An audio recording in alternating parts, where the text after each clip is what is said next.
မတော်နယ်ကဘာကားတွေအေးတွေဝယ်ရင်ဒေါ်လာတသန်းစုကြီးပါတခါတည်းပေါက်နိုင်မယ် promotion အနေနဲ့ကန်ဆယ်မဲ့အစီအစဉ်တစ်ခုကိုလုပ်လိုက်တယ်လူတွေအများကြီးကလည်းဆိုင်ထဲဝင်အာလူကျော်ဘူးနဲ့ဒီအေးခွက်ဒီပေါ်ကကန်ဆယ်မဲ့စာရွက်ကလေးတွေကိုခဲရှိကန်ဆယ်ရင်းနဲ့ပေါ့နော်။အော်ငါများကန်ထုတ်ရှိဖြစ်မလားဆိုတဲ့စိတ်နဲ့ရင်ခုန်စိတ်လှုပ်ရှားရင်ဒီကန်ဆယ်မဲ့အစီအစဉ်မှာပါဝင်ခဲ့ကြတယ်ပေါ့နော်။ဒါပေမဲ့အကြီးဆုံးစုတွေကိုတကယ်ကန်ဆန်းနေတာကတကယ် customer တွေမဟုတ်ခဲ့ဘူးပေါက်တဲ့သူရွေးပေးနေတာကလည်းမတော်နယ်ကိုယ်တိုင်မဟုတ်ခဲ့ဘူးဒီပေါက်မဲစုတွေကိုလူတယောက်ကခိုးပြီးတော့ဘယ်သူစုပေါက်ရမလဲဆိုတာကိုရွေးနေခဲ့တာပဲဖြစ်တယ်ကိုးထားတဲ့သူရဲ့လက်ထဲကကန်ဆယ်မဲကူပွန်တစ်သေးလေးတွေကလူတယောက်ကိုဒေါ်လာတန်းရှင်တောင်ဖြစ်စေနိုင်တယ်ဒါပေမဲ့ဒီကန်ဆယ်မဲကူပွန်ရဖို့ကန်ကောင်းရုံနဲ့မရဘူး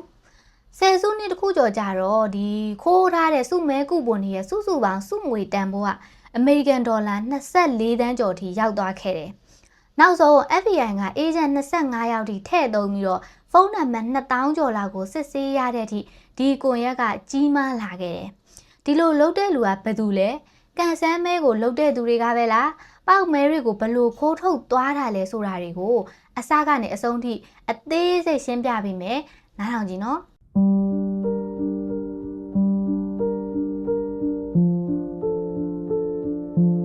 င်္ဂလာပါရှင် Whispering Crime and Pension တွေကတံပံပါဒီနေ့အကြောင်းအရာကလူတက်မှုမဟုတ်ပေမဲ့ကန်ဆယ်မဲဆိုတဲ့လူတွေရဲ့မျှော်လင့်ချက်ကိုအတွင်းလူတယောက်ကဘလို့ခိုးယူခဲ့လဲဆိုတဲ့ထူးထူးဆန်းဆန်းအမှုတစ်ခုပါ။အိုနားထောင်ရင်းနဲ့လေတလက်စတဲ့ပတ်ဗီဒီယိုကိုနားထောင်ပြီးတဲ့သူတိုင်းဒီ Monopoly game ဆိုတဲ့ game ကစားနည်းကိုကစားဖူးကြလိမ့်မယ်ထင်တယ်။အဲ့ဒါဆိုလို့ရှိရင်အဲ့ဒီ Monopoly ဘုတ်ပြားပေါ်ပါနော်။ Go to J ဆိုတဲ့ထောင်ကြတယ်ဆိုတဲ့အကွက်လေးရှိတာကိုမှတ်မိတယ်မလား။အဲ့ဒီအကွက်လေးကိုမှတ်ထားပြီနော်ဒီဇက်လန်ရဲ့အစုံနဲ့အရန်လိုက်ဖက်တယ်1989ခုနှစ်ကနေစပြီးမတော်နယ်က promotion ကိုအမေရိကန်မှာစခဲ့တယ်ဒီ promotion အတွက်ကကြတော့ Monopoly ကစားနည်းတစ်ခုနဲ့လှုပ်ထားတာဆိုပါစို့မတော်နယ်တစိမ့်ပါတဲ့အစားအသောက်ဘူးအာလူကြော်ဘူးနဲ့အေးခွက်တွေမှာဒီခဲရှိကန်ဆယ်မဲ့ကက်ပြားလေးတွေကတ်ထားမယ်ကက်ဆယ်မာကခဲရှိကြည့်ခွာကြည့်ပြီးတော့ပေါ့နော်ချက်ချင်းပေါက်ချက်ချင်းထုံနိုင်တဲ့စုတွေရနိုင်တယ်လို့မတော်နယ်ဘုတ်ပြားပေါ်ကနေရအုပ်စုတစ်ခုပြည့်အောင်စုမိရင်လည်းစုရနိုင်တယ်ဥပမာပပနားလေးလွယ်အောင်ရှင်းပြရမယ်ဆိုလို့ရှိရင်ဒီ Monopoly ဘုတ်ပြားပေါ်မှာပေါ့နော်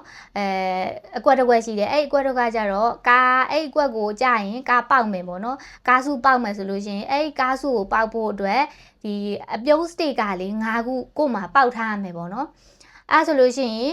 ကိုကအပြုံးစတေက3ခုပေါက်ပြီးပြီနောက်ထပ်2ခုပဲစုဖို့လိုတော့တယ်ပေါ့နော်နောက်ထပ်ပေါက်ဖို့ပဲလိုတော့တယ်နောက်ထပ်2ခုပေါက်ပြီဆိုလို့ရှိရင်အဲ့ဒီ Monopoly ဘုတ်ပြားပေါ်ကကားစုကိုပေါက်ပြီပေါ့နော်အဲ့တဘောပဲစုတွေကိုကြည့်တော့လဲကားနဲ့ငွေသားနည်းနည်းကနေပြီးတော့အမေရိကန်ဒေါ်လာ1သန်းထိပါပါတယ်အကြီးဆုံးစုရဖို့အခွင့်အရေးရကြတော့လူတန်းပေါင်းရာရှိမှာတယောက်လောက်ပဲရှိတယ်ဘလို့ပဲဖြစ်ဖြစ်လူတွေကကြတော့အာလူကြော်ဝယ်ရင်းနဲ့ပေါ့နော်အိမ်မက်တစ်ခုပါဝယ်သလိုဖြစ်နေတော့ဒီ promotion လုပ်တဲ့ကာလမှာမတော်နဲ့ရောင်းအားလည်းအရန်ကောင်းအဲ့လိုအမြတ်များတဲ့ campaign ရဲ့နောက်ွယ်ကကန်ဆယ်မဲစတေကာတွေထုတ်ဖို့ဖြန့်ဖို့ကြတော့ပေါ့နော်မတော်နယ်ကပေါ့နော် Simon Marketing ဆိုတဲ့ကုမ္ပဏီကိုအပ်ထားခဲ့တယ်အဲ့ဒီနောက် Simon Marketing ကကြတော့ Jerome Jacob ဆိုတဲ့လူကိုဒီမတော်နယ်စုစာရက်တွေမခိုးရအောင်လို့ပေါ့နော်ကာကွယ်ပေးရမယ့်လုံခြုံရေးတာဝန်ခံတယောက်အဖြစ်ခံထားလိုက်တယ်ဒီလုံခြုံရေးကြတော့လေနည်းနည်းရလူမဟုတ်ဘူးငငယ်လေးတွေကဒီ FBI agent ဖြစ်ရှင်နဲ့နောက်ပိုင်း Florida မှာရဲလုပ်ခဲ့ပေမဲ့ကျမရေးရှင်နေကြမှာနော်အဲ့ဒီရဲလုပ်ကနေထွက်လာရတယ်အဲ့ဒီနောက်ဒီ Simon Marketing ရဲ့လုံခြုံရေးဌာနမှာအလုပ်ရခဲ့ပြီးသူကလည်းစီကံအရန်တိကျတဲ့တေးသေးလေးရစတေရှာစစ်လို့ပေါ့နော်ယာရုကမြန်တက်လာခဲ့တယ်မတော်နယ်ရဲ့စုတွေကိုစောင့်ကြည့်ရတော့လဲပေါ့တန်မလုပ်ခဲ့ဘူးတေချာကိုစောင့်ကြည့်တယ်ကန်ဆယ်မဲစတေကာတွေကိုထုတ်တဲ့နေရာကဒီဝန်ထမ်းတွေကိုမျက်ရှိမပြတ်ကြည့်တယ်အိမ်သာသွားရင်တော့နောက်ကလိုက်ပြီးဖက်နှက်ထဲမှာဒီတုံကန်ဝှက်ထားမလားဆိုတာတွေကိုစစ်တယ်မဲတွေဝှက်ထားမလားပေါ့နော်စုမဲတွေဝှက်ထားမလားဆိုတာကိုစစ်တယ်အနိုင်ရတဲ့စတေကာတွေကိုရွေးထုတ်တဲ့ကွန်ပျူတာအပိုင်းဒီပုံလေးဆက်ကထွက်လာတဲ့ဒီတန်မိုးကြီးတဲ့တန်မိုးမြင့်တဲ့စတေကာတွေကိုတီးခြားဖြတ်ထုတ်တာပြီးလို့ရှိရင်အမေရိကန်နိုင်ငံအနှံ့ပေါ့နော်ထုတ်ပိုးပေးတဲ့စက်ရုံတွေစီကိုပို့တာဒီလိုလုံခြုံရေးအစစ်နိုင်နေပါမှာလုံခြုံရေးမှုကြီးပေါ့နော်ပါခဲ့တယ်သူကိုယ်တိုင်စောင့်ရှောက်ခဲ့တယ်အရေးကြီးတဲ့ပေါက်မဲစတေကာတွေတည်တဲ့အခါမှာတော့မှသူကဒီအင်ကြီးအောက်မှာလျှို့ဝှက်အိတ်တွေပေါ့နော်ပါတဲ့နောက်ထပ်လုံခြုံရေးဂျက်ကက်ကိုဝတ်တယ် ကုမ္ပဏီယုံကြည်မှုကိုအပြည့်အဝရထားတဲ့ professional security officer တယောက်ကိုငှားထားတာအဲ့လိုနဲ့ဘရော်နယ်က monopoly game ကျင်းပလာလိုက်တာ10စုနှစ်တခုကြာသွားခဲ့ပြီ2000ခုနှစ်ရောက်ပြီးတည့်ရကြတော့ဒီ Florida ပြည်နယ် Jacksonville မှာရှိတဲ့ FBI ရုံးခွဲလေးကိုဖုန်းဝင်လာတယ်သတင်းပေးချင်တာပေါ့နော်လူတယောက်ကသတင်းပေးချင်တာဘာလို့သတင်းပေးချင်တာလဲဆိုတော့ဒီမက်ဒိုနယ်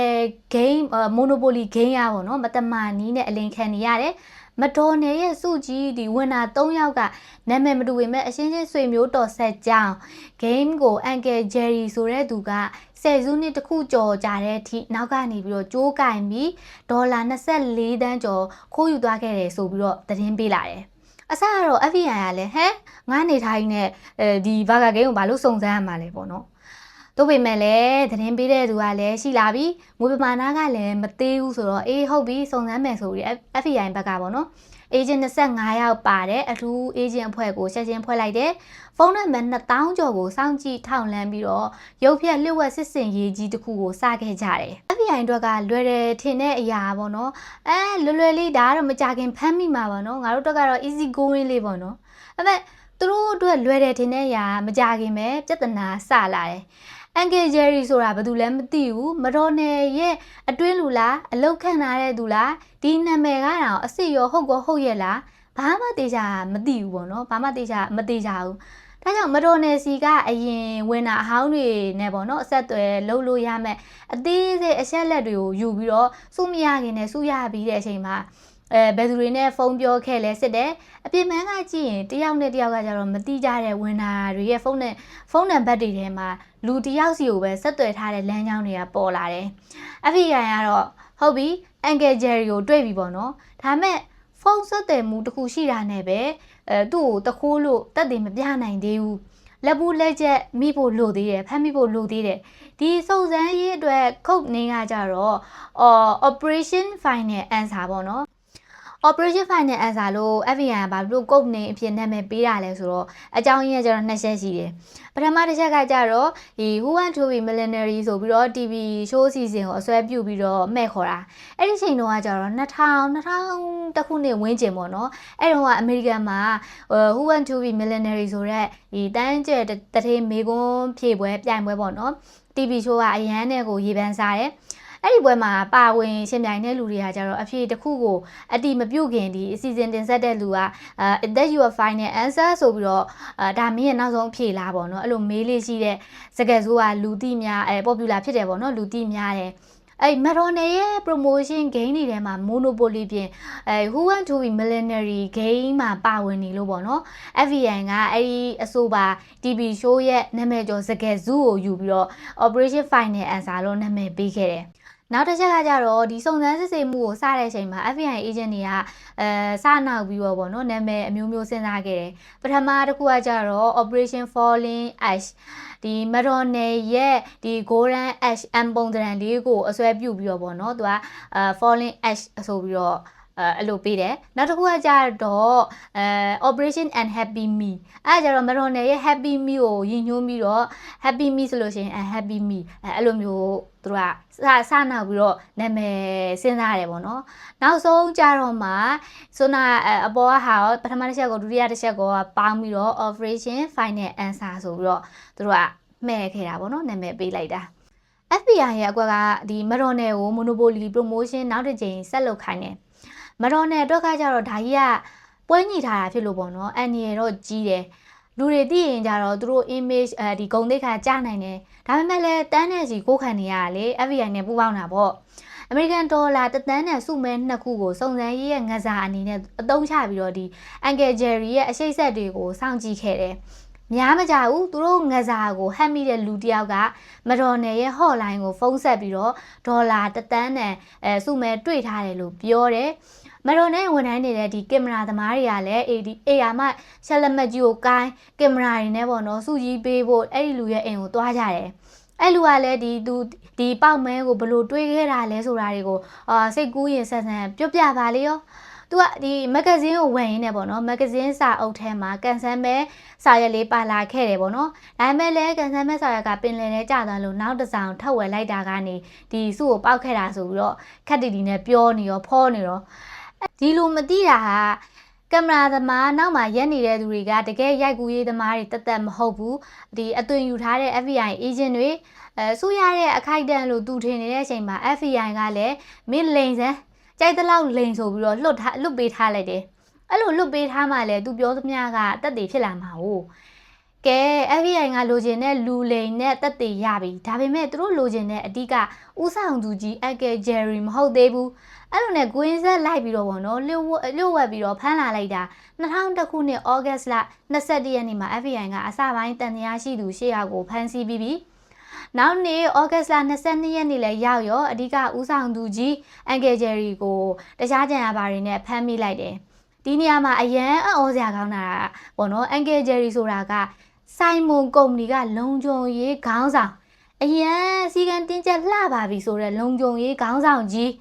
ဂျယ်ရုံဂျေကော့ဆိုတဲ့လူပဲဖြစ်နေတယ်။ FBI ပထမဆုံးသတင်းပေးတဲ့လူကဘာဖြစ်လို့အန်ကယ်ဂျယ်ရီလို့ပြောရလဲဆိုတာကိုအခုမှပဲသဘောပေါက်တော့တယ်။သူ့ကိုအများစုကကြတော့အန်ကယ်ဂျယ်ရီဆိုပြီးတော့ပဲသိကြလို့ပေါ့နော်။တခိုးဝင်မလာအောင်တကားဆောင်နေခဲ့တဲ့လူကနောက်ဆုံးလဲကြရောတကားတော့ကင်ထားတဲ့တခိုးဖြစ်သွားခဲ့တယ်။အဲ့ဒါကြောင့်တော့လွယ်ရင်တကြွတောင်လက်စော့တယ်ဆိုပြီးတော့စကန်ပုံရှိခဲ့တာပေါ့နော်။ဒီနေရာမှာလုံခြုံ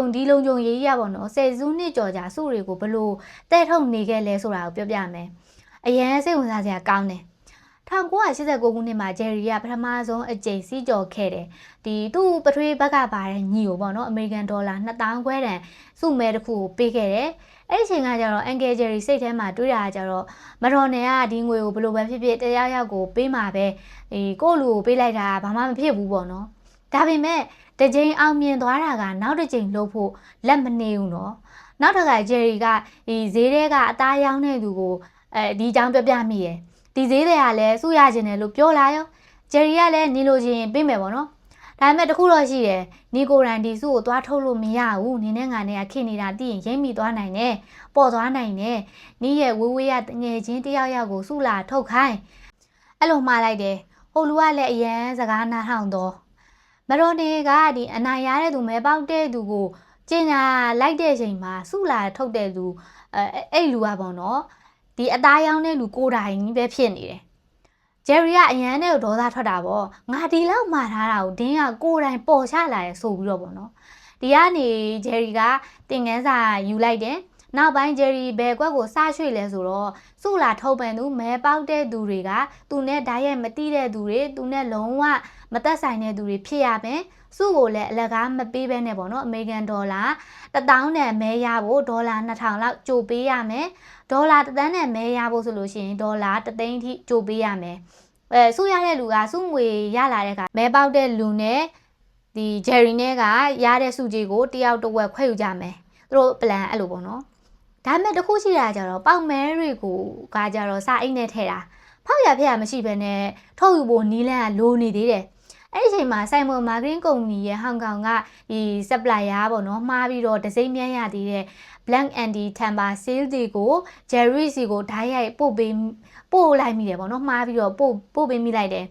Blank Tampa Sale ဆိုတာကြတော့စုကြီးတဲ့စုမဲတွေကိုစာအိတ်ထဲထည့်ပြီးတော့စက်ယုံနေစီတဲတဲ့လမ်းမှာဘာမှတမမှုမှမလုံနိုင်အောင်လို့ဒီဟော့လိုပုံမှာပြထားတဲ့ sticker တွေနဲ့ပိတ်ရတယ်ဒီစတေကာတွေကိုကတ်လိုက်လို့ရှိရင်စာအိတ်ကိုလွယ်ခွာလို့မရတော့ဘူးဒါမှမဟုတ်လို့ရှိရင်ပို့နေတော့ပေါ့နော်ခိုးဖွင့်လို့ရှိရင်စတေကာကပြက်စီးပြီးတော့ခိုးဖွင့်တာကြောင့်တန်းသိနိုင်အောင်လို့လုပ်ထားတာပေါ့နော်ဟဲဒါဆိုလို့ရှိရင်သူ့ဘာသာသူစတေကာမှားပြီးတော့သူ့ဘာသာသူခိုးလို့မရဘူးလားလို့တွေးနေရမလားမရဘူးအဲ့စတေကာတွေကကြတော့တာမန်ပြည်သူတွေဝယ်လို့မရတဲ့ special လုံခြုံရေး saleတရားဝင်ခွင့်ပြုချက်နဲ့ပေါ့နော်ကုမ္ပဏီရဲ့ကိုယ်စားလှယ်အထောက်ထားမပါဘဲနဲ့စတေကာအစ်စ်မှားလို့မရဘူးစတေကာတစ်ခုချင်းစီကိုဒီ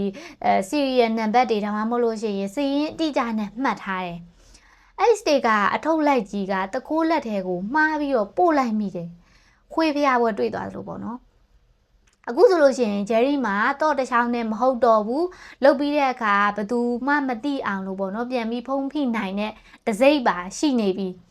မတော်နဲ့စားပေးအပ်ထားတဲ့ဒီဂျယ်ရီအခုလုံးနေတဲ့ဆိုင်မွန်မာဂရင်းကလည်းဒီ promotion ကိုစစ်ဖို့စောင့်ရှောက်ဖို့ကကြတော့လုံခြုံရေးကဂျယ်ရီတယောက်တည်းကိုတော့ချထားတာတော့မဟုတ်ဘူးနောက်ထပ်စုတွေကိုစစ်ဖို့ဆိုပြီးတော့ audit တယောက်ကိုပါဂျယ်ရီနဲ့အတူထည့်ပေးလိုက်သေးတယ် အဲ့ဒီစစ်တဲ့သူကကြတော့ဂျယ်ရီစုမဲတွေကိုတည်သွားတဲ့အချိန်တိုင်းလုံခြုံရေးစီးကပ်မပြတ်အောင်ပေါ့နော်စောင့်ကြည့်ရမယ်အော်တစ်ကဖြစ်ရှင်တော့အမျိုးသမီးဖြစ်နေတယ်ဂျယ်ရီသွားတဲ့နေရာတိုင်းလိုက်တယ်လေရင်ပေါ်စက်ယုံနဲ့ဒီခရီးစစ်တစ်လျှောက်လုံးမျက်ရှိမပြတ်ဘူးဒါပေမဲ့အဲ့ဒီအမျိုးသမီးမလိုက်နိုင်တဲ့နေရာတစ်ခုရှိတယ်အမျိုးသားအိမ်သာဂျယ်ရီက security အင်ကြီးတွေကစာအိတ်ကိုအိမ်သားတွေကိုတည်သွားဆေးကိုဖွင့်ဒီတစိမ့်ကိုဖွင့်ပေါ့နော်အထက်ကအဖိုးတန်မိုးကြီးစုမဲကိုတာမန်ပေါက်မဲနဲ့လဲပြီးတော့ဒီလုံကြုံရေးစတိကာနဲ့အစ်နဲ့ပြန်ပိတ်တယ်ပြန်ထွက်လာတဲ့ချိန်ကျတော့စာအိတ်ကအရင်တိုင်းပဲအော်ဒီမျိုးသမီးကကြတော့အပြစ်မှာစောင့်နေပြီပဲဘာမှကိုသူမတိလိုက်ဘူးတွေးကြည့်တာလေဒီလားလုံခြုံရေးဒီစတေကာတွေသူ့စီမရောက်ခဲ့ဘူးဆိုလို့ရှိရင်ဒါမှမဟုတ်လို့ရှိရင်အော်ဒီကပေါ့နော်အမျိုးသားသာဖြစ်ခဲ့လို့ရှိရင်ဒီကိုရက်ကဒီလောက်ထိကြီးလာပါမလားလို့အဲ့လိုတွေးကြည့်တာပေါ့နော်ဒါပေမဲ့အခွင့်အရေးတစ်ခုကပေါ်လာတိုင်းဂျယ်ရီကအဲ့ဒါကိုမတမာမှုမလုပ်ဖို့အဲ့လိုအလွဲသုံးစားလုပ်လို့ရှိရင်ဒီနေ့ကျရင်ဒုက္ခရောက်လိမ့်မယ်လို့မမြင်မဲနဲ့ကက်ညမကဒါငါ့ကိုမျက်နှာသာပေးတာပဲဆိုပြီးတော့ပဲမြင်တယ်ပေါ့နော်ပြီးတော့ तू ကကျတော့ဘေးရင်တွေဒီရှေ့ပြဟောတဲ့လူတွေကိုလည်းယုံတတ်တဲ့သူတဲ့အစီရင်တွေရေရာတွေတောင်လောက်ထားတာမသိဘူးပေါ့နော်စုမဲတွေပိုများလာတာနဲ့ဂျယ်ရီရဲ့မိတ်ဆွေအနှဲငယ်နဲ့ပဲမလုံလောက်တော့ဘူးတနိုင်ငံလုံးသူနဲ့ဒီမဆက်တဲ့ဝင်နာအတုတွေရှာပေးနိုင်မဲ့ပွဲစားလိုလာတယ်အဲ့ဒီချိန်လေစိတ်တစ်ခုမှာသူနဲ့နာမည်တူဂျယ်ရီကိုလမ်ဘိုဆိုတဲ့လူကိုတွေ့ခဲ့တယ်မှတ်ထားနော်အဲ့ဒီလူကသတင်းတချို့မှကြတော့ဂျာမယ်ရိုကိုလမ်ဘိုလို့လည်းပြောကြတယ်ကိုလမ်ဘိုကကျတော့ကိုလုံးကြီးအီတလီအမေရိကန်အမျိုးသားတစ်ယောက်သူကကြတော့ကိုလမ်ဘိုရာဇဝတ်ဂိုင်းနဲ့ဆက်တယ်လို့လဲကြွားတတ်ပေမဲ့6ပြောတာလားတော့မသိဘူးပေါ့နော်ဘာအသက်သိမ်းမှတော့မရှိဘူးဒါပေမဲ့လူရှာတတ်တယ်စကားပြောညက်တယ်ဥပဒေရကြလွတ်ပေါက်လေးတွေကိုရှာတတ်တယ်ဂျယ်ရီကဒီကိုလမ်ဘိုကိုကားရမယ်စုမဲတစ်ခုပေးခဲ့တယ်ကိုလမ်ဘိုကမတော်နဲ့ဂိမ်းထဲကိုဝင်ပြီးတော့ကားတော့ကိုင်းစုပေါက်တယ်ဆိုပြီးတော့ပျော်ပြတယ်ကိုလမ်ဘိုကစုတစ်ခုပေါက်ပြလိုက်တဲ့ခါကျတော့စုပေါက်ဘူးတဲ့လူကနောက်တစ်ချိန်ထပ်ပြီးတော့မျက်နှာပြပြီးစုတက်ပေါက်လို့ကမရတော့ဘူးအစားတို့အနေနဲ့တခြားမဲပေါက်မဲ့လူအတုတွေရှာပေးလာတယ်ဒီကနေလိမ်လည်မှုကလူနဲ့မဟုတ်တော့ပဲနဲ့စနစ်တကျလဲပတ်တဲ့ဒီ network ကြီးကိုရက်ကြီးတခုဖြစ်လာခဲ့တယ်ကိုလမ်ဘိုရှာပေးတဲ့မဲပေါက်မဲ့သူတွေကပေါ့နော်အရှိတ်ဘက်ကန်ကအီတလီအမေရိကန်အမျိုးသားတွေများလို့နေတယ်သူရောက်ခမအောင်တော်မှာဒေါ်လာ1 သန်းနဲ့ပေါက်မဲကိုပေးခဲ့တယ်ဒါကကန်ဆန်းတဲ့သူတွေကတကယ်ပေါက်တဲ့သူတွေလို့မမြင်ရအောင်တော့အရန်နဲ့ကိုတိတာနေပြီကိုလမ်ဘိုရဲ့မိန်းမကတန်တရားမဖြစ်အောင်လို့ဒီအမျိုးသမီးတွေလူမျိုးမတူတဲ့သူတွေနဲ့ပေါ့နော်တခြားပြည်နယ်ကလူတွေကိုပါမဲပေါက်မဲ့သူထက်ချပေးတယ်ကဲဂျယ်ရီရဲ့အကွက်ကအဆင်ပြေရှောမွေ့နေပြီဒါပေမဲ့ရုတ်တရက်ရဲ့ကိုလမ်ဘိုလင်မယားပေါ့နော်အိမ်အောင်ရေးအဆင်မပြေတော့ဘူးအိမ်အောင်ရေးကအဆင်မပြေရဲ့ဂျားထဲကနေပြီးတော့လင်မယားနှစ်ယောက်ကကားတိုင်းမှုကဖြစ်လိုက်သေးတယ်ကားတိုင်းမှုဖြစ်တဲ့အချိန်မှာကွန်ကရစ်နေရန်ကြီးကကားကိုဖိမိပြီးတော့ကိုလမ်ဘိုဆေးရုံတင်ခဲ့ရတယ်ရက်နည်းနည်းလောက်ကြာရောမမျော်လင့်ပဲကိုလမ်ဘိုကတည်သွားတယ်ဂျယ်ရီကအဓိကအားကိုးလို့ရတဲ့သူတယောက်ကိုဆုံးရှုံးသွားပြီမယ်လို့လဲလုပ်ငန်းကိုမရက်ခဲ့ဘူးလူချပေးမဲ့သူအစ်စ်တွေဝင်လာတဲ့အန်ဒရူးဂလုံးဆိုတဲ့သူကမူရစ်ဆေးဝါးမှုနဲ့ထောင်12နှစ်ကြာဘူးတယ်သူ့ရဲ့အဆက်အသွယ်တွေကဒီစူပေါင်းမဲ့သူတွေရှာပေးခဲ့တယ်နောက်တစ်ယောက်ကကြတော့နိုရာဒရိုက်နိုရာဒရိုက်ဘေကာပေါ့နော်နိုရာဒရိုက်ကကြတော့ခရစ်ယာန်ဘာသာရေးဂိုင်းခွဲဖြစ်တဲ့မော်မွန်ဘာသာရေးအတိုင်းဝိုင်းမှာလေးစားခံရတဲ့သူကလေး9ယောက်ရဲ့ဖခင်အိမ်ရှံမြေပွဲစားတစ်ယောက်တန်းဖြစ်အင်ယာရင်းနဲ့ခေါင်းရိုက်တင်တန်းတွေဖွင့်ဖို့အိမ်မက်ရှိပေမဲ့ယင်းဒီမြောက်နှံတဲ့သူတွေကလည်းမရတယ်လို့အခွန်တွေအတွက်အကျွေးတွေဒေါ်လာတောင်းရှိပြီးတော့ရှိနေခဲ့တယ်ပေါ့နော်အပြင်မန်းကကြည့်ရင် drive baker ကျတော့ရိုးသားတည်ငြိမ်တဲ့သူတောင်မှငွေလို့ပေါ့နော်ငွေအတွက်ကြောင့်ပဲဒီ network ကြီးတဲ့ဝင်လာခဲ့တယ်ဒီမှုရဲ့ထူးခြားချက်ကရာဇဝတ်သားတွေပဲမဟုတ်ဘူးကိုလူကောင်းလို့ယူဆထားတဲ့သူတွေပါတရားပြီးတရားမတမာတာလုပ်ဖို့ပါလာတယ်နှစ်တွေကြာလာတာနဲ့မဲတူတွေပေါက်တဲ့သူအရေးအတွက်ကတိုးလာတယ်မနေ့ကအထိပေါ့နော်ကုန်းကောက်စရာမရှိအောင်စီးရဲနေတဲ့သူကဒီနေ့ဒေါ်လာ1 သန်းရှင်စုဖြစ်ပြီးတော့ကားအစ်စ်မောင်းနေတာမျိုးတွေဖြစ်လာတယ် ဒီလောက်လူများလာလို့ရှိရင်တယောက်ယောက်ကတော့အရက်မူးရင်ကြွားမိနိုင်တယ်မကျေနပ်တဲ့အဖွဲ့ဝင်တွေကဖော်ကောင်လုပ်နိုင်တယ်ငွေရသူကိုမနာလိုသူကသတင်းပေးနိုင်တယ်နဝက်ကြီးလာတာကကြတော့ဂျယ်ရီအတွက်အမျက်များလာတာဖြစ်ပေမဲ့တစ်ချိန်တည်းမှာတက်တည်ဖြစ်နိုင်သူတွေလည်းများလာတာပေါ့နော်ကဲထင်ထားတဲ့အတိုင်းပါပဲဖော်ကောင်လုပ်ပြီးအပေါ်ကပြောခဲ့သလိုပဲ FBI ကိုသတင်းပေးတာပေါ့နော်နောက်ဆုံးတော့မကောင်းမှုဟူဒီစိတ်ကြွယ်ရမရှိဆိုသလိုပဲစုံစမ်းရေးကျေပြန်လာတဲ့အကြောင်းလူ90ကျော်ဆွဆွဲခံရပြီးပေါင်မဲစုဒါဇင်မောင်းများစွာကအတူဖြစ်ကြောင်းပေါ်လာခဲ့တယ်ဒီနေရာမှာရက်စွဲတစ်ခုကိုရှင်းပြခြင်းတယ်FBI ရဲ့2001ခုနှစ်ပထမဆုံးကြေညာချက်မှာကြတော့တရားစွဲထားတဲ့ဒီပူပေါင်းကြံစီတာကို1995ခုနှစ်အစောပိုင်းကစတင်တယ်လို့ရေးထားတယ်။ဒါပေမဲ့နောက်ပိုင်းဂျယ်ရီရဲ့ဝန်ခံချက်နဲ့ case ကိုပြန်ပြီးတော့လေ့လာခဲ့တဲ့မှတ်တမ်းတွေမှာကြတော့ပထမဆုံးခိုးယူမှုကို1989ခုနှစ်အထိပြန်ပြီးတော့ရှေ့ရခံထားတယ်။ဂျယ်ရီကပေါက်မဲကြီး60အထိခိုးယူခဲ့ကြောင်းကိုဝန်ခံတယ်။လူအများပြောရဲပေါ့နော်အမေရိကန်ဒေါ်လာ24သန်းကျော်ဆိုတာကြတော့လေသူတယောက်တည်းအဲ့ထဲထည့်ယူသွားတဲ့ငွေပမာဏမဟုတ်ဘူးလိမ့်လေရယူခဲ့တဲ့ငွေသားနဲ့ဒီစုတန်ဖိုးတွေရဲ့စုစုပေါင်းတန်ဖိုးပေါ့နော်လူချပေးတဲ့ပွဲစားစုယူတဲ့သူနဲ့ဂျယ်ရီတို့ကြားကခွဲယူကြတာဖြစ်လို့ပေါ့နော်တူးချင်းစီဘယ်လောက်ရသွားတယ်ဆိုတာကြတော့တီးချာမတိရဘူးပေါ့နော်စစ်စင်မှုစားတဲ့အချိန်ကကြတော့လေအမေရိကန်သမိုင်းမှာမေးလို့မရတဲ့အချိန်နဲ့တွားပြီးတော့တိုက်ဆိုင်နေတယ်အမှုရဲ့ကြားနာတဲ့အဆင့်တစ်ခုကို2001ခုနှစ်စက်တင်ဘာလ10ရက်မှာစတင်ခဲ့တယ်နောက်တစ်နေ့စက်တင်ဘာလ17ရက်နေ့မှာအမေရိကန်မှာအကြမ်းဖက်တိုက်ခိုက်မှုအကြီးကြီးဖြစ်သွားတဲ့ခါကျတော့နိုင်ငံတစ်ခုလုံးရဲ့အာရုံကကြတော့အဲ့ဒီဘက်ကိုပြောင်းသွားတယ်ဒေါ်လာတန်ပေါင်းများစွာပါဝင်တဲ့မက်ဒေါ်နယ်ရဲ့ပေါ့နော်ဒီ scam ကြီးကညရင်းချင်းလူတွေမှတ်ညံရဲ့နောက်ဘက်ကိုရောက်သွားတယ်တရားစွဲခံရတဲ့သူအများစုကကြတော့အပြစ်ရှိကြောင်းဝန်ခံခဲ့ကြတယ်အန်ကယ်ဂျယ်ရီက38လပေါ့နော်38လထောင်ဒဏ်ချမှတ်ခံခဲ့ရပြီးတော့အမေရိကန်ဒေါ်လာ12.5 သန်းပြန်ပေးဖို့အမိန့်ချခံခဲ့ရတယ်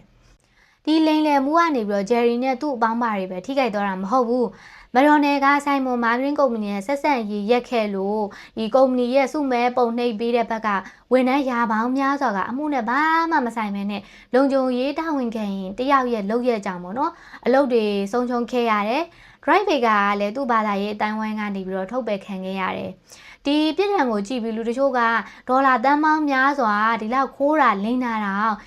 1038လပဲကြာတာပေါ့တယ်ဆိုပြီးတော့ဝေဖန်ကြတယ်ပေါ့နော်ဂျယ်ရီကထောင်ကလွတ်လာပြီးတော့ဂျော်ဂျီယာမှာနေထိုင်ခဲ့တယ်လို့နောက်ပိုင်းသတင်းတွေကဖော်ပြကြတယ်။ရော်ချင်းငွေကိုလာစဉ်ပေးချေခဲ့ရပေမဲ့ငွေတချို့ကိုတော့ဖွက်ထားနိုင်သေးတယ်ဆိုပြီးတော့ကောလာဟာလာတွေထွက်ခဲ့ကြတယ်ပေါ့နော်။အဲစကားတွေကလုံးဝကိုတက်တည်မပြနိုင်တဲ့ခံမှန်းချက်တွေကြီးပဲ။ဒီဖြစ်ရပ်ကိုနားထောင်ပြီးမတော်နယ်က